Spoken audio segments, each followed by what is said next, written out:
As you may guess, our final and the best team in NHL regular season is Colorado Avalanche. Colorado has been an up-and-coming team with young core star, especially forwards, and also now even younger stars in the defense. Why do you think, Tommy, these simulations predict that Colorado will be the first in NHL this season? Overall, they have such a good team in offense and in defense. They produce a lot of points.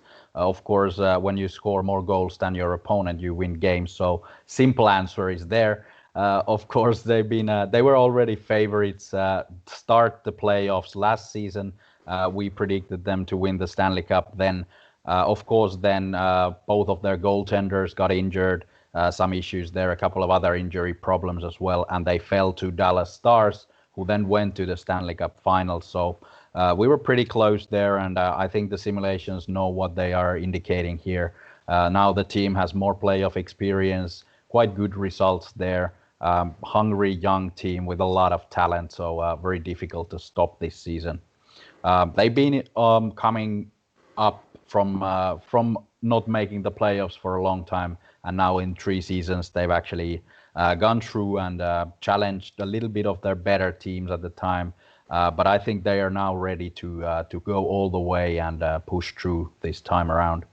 How have we been doing with the Avalanche simulations? Have we been in the bandwagon before?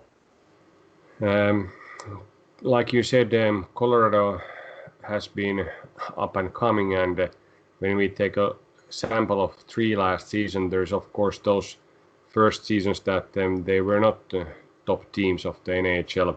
So the win percentage at home has been 58.3% and on the road 48%. So they haven't been, let's say, this kind of elite caliber team during the regular season or during the last seasons, like for example Tampa Bay.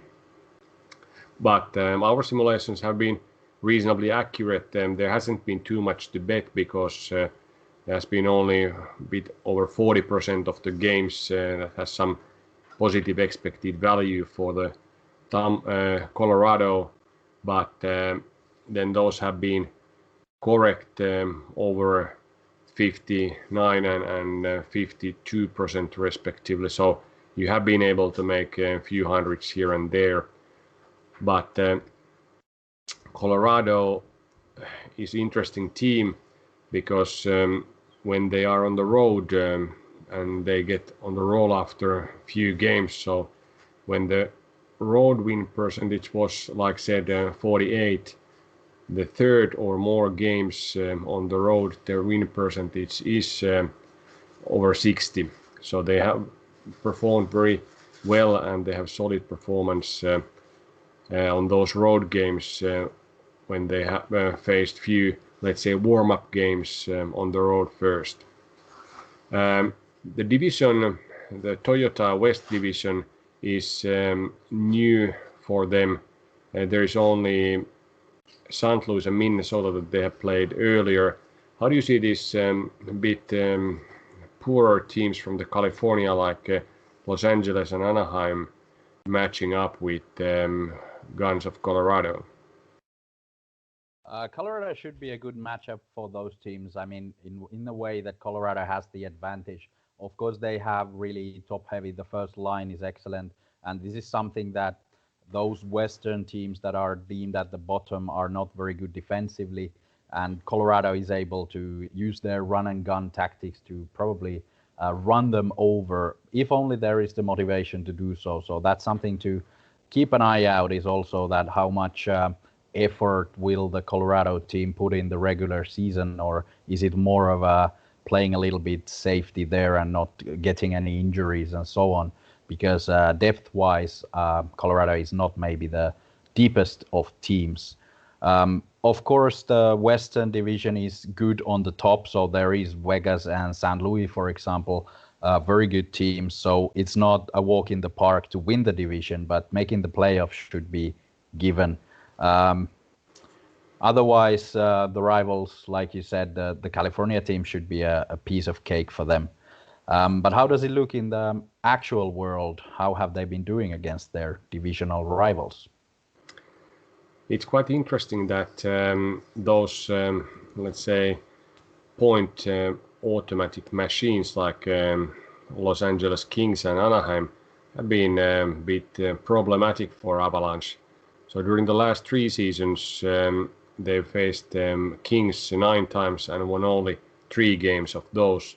And for Anaheim, they faced them also 9 times, won 4 games. So both these Southern California teams have had upper hand against Colorado so far.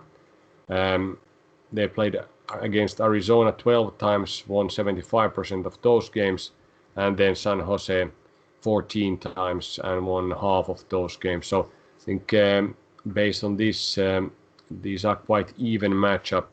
Let's take these kind of best teams of the division. Vegas, Colorado have been able to win 56% of those games, so that is one rivalry that one of the best teams overall in the league are matching now multiple times during this season.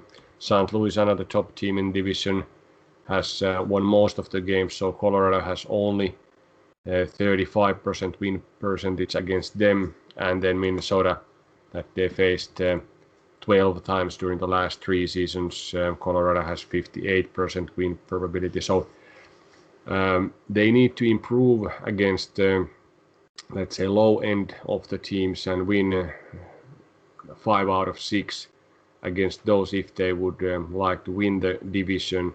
But like you said, how hard they are trying and what is approach for the regular season them is interesting to see, because now basically every game counts and you cannot have too many off nights during this short season.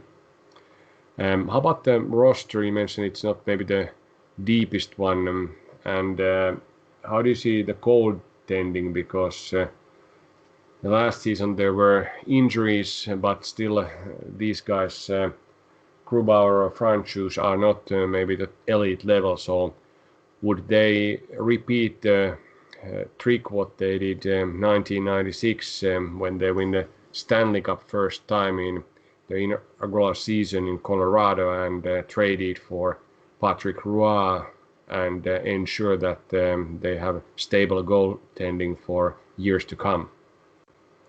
Yeah, that's a very good question, and it might be something that happens again because they do have such abundance of young defensemen, which is definitely something that many teams are looking for. So if they are willing to strengthen their goaltending, they have the pieces to trade away.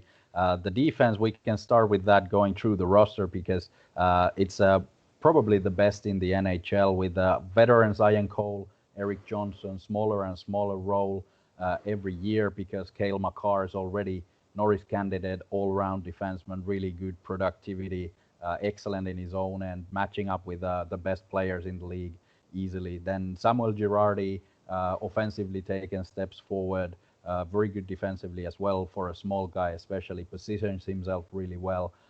Then you have the big guy, Ryan Graves, playing like a veteran already.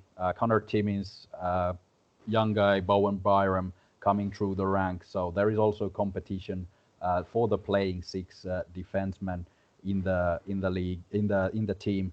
And they also acquired Devon Toews from Islanders, so he brings in also NHL caliber two-way defenseman. So it is, like I said, probably the best defense in the league, and that's something that Jared Bednar is looking for from his defense, is to support the goaltender, but also support the offense a lot, because like we established before, it has been a little bit of a one-trick pony so far, with Gabriel Landeskog, Nathan McKinnon, and Mikko Rantanen creating. First, they created their super line, carried the team, but then they were separated in order to bring in a little bit of variance to their offense. So now they have Brandon Saad, Nazem Kadri, and Andrei Burakovsky should be able to produce some secondary scoring as well. So it's definitely not the deepest of teams offensively, but every player knows what is expected of them, and they have the potential to create enough offense to win games and probably go really far in the playoffs as well. Just to say something about the goaltenders, of course, it's a question mark. Philip Grubauer is not maybe the, let's say, top 5 goaltenders at the moment, but he showed last season that he's able to be a solid number 1.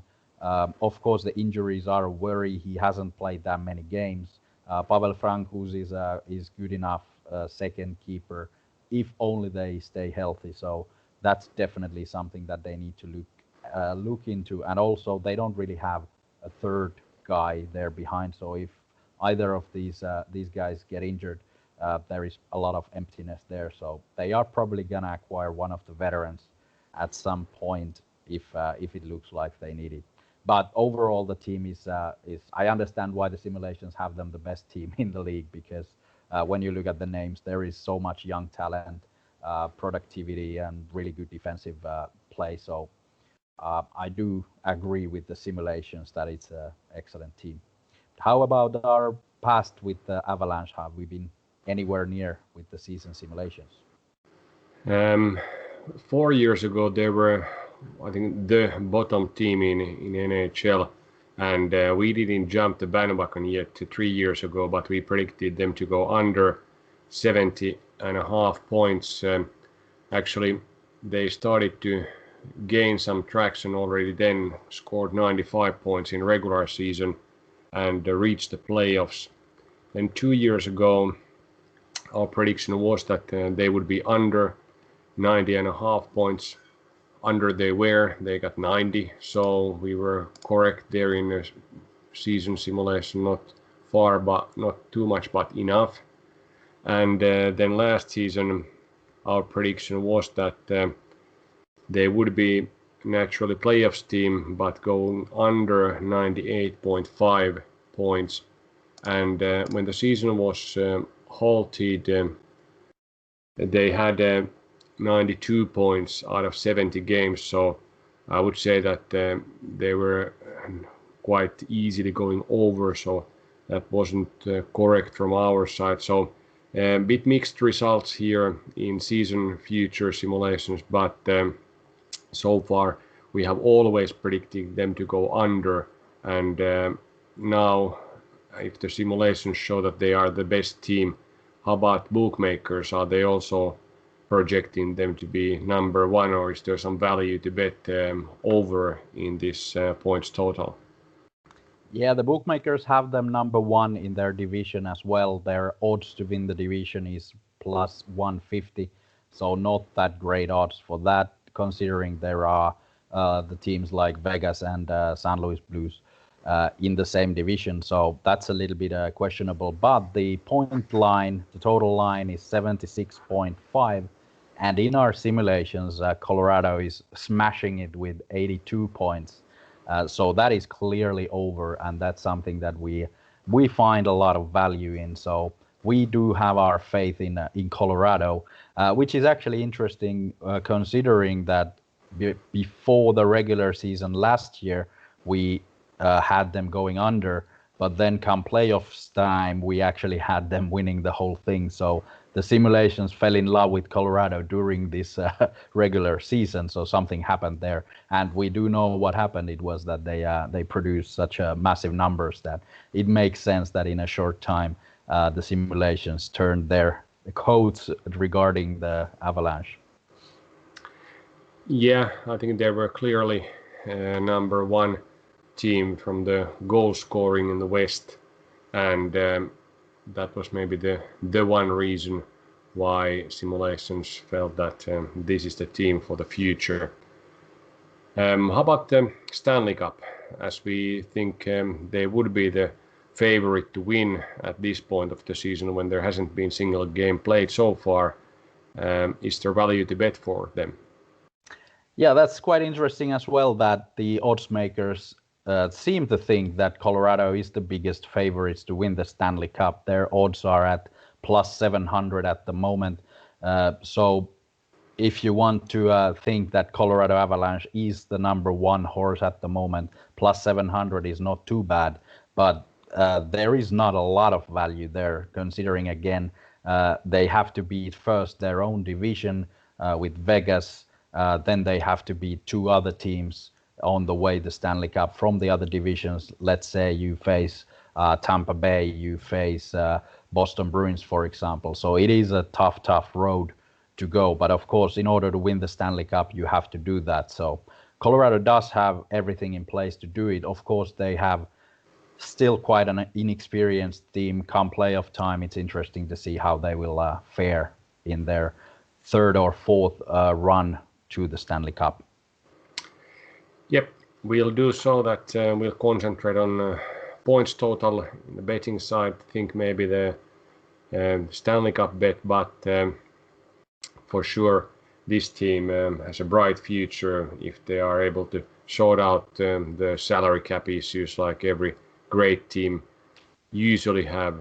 And if they are not winning the Stanley Cup this season, they will do it during the next one. I'm sure the simulations will tell you that next year as well. Very good. All right.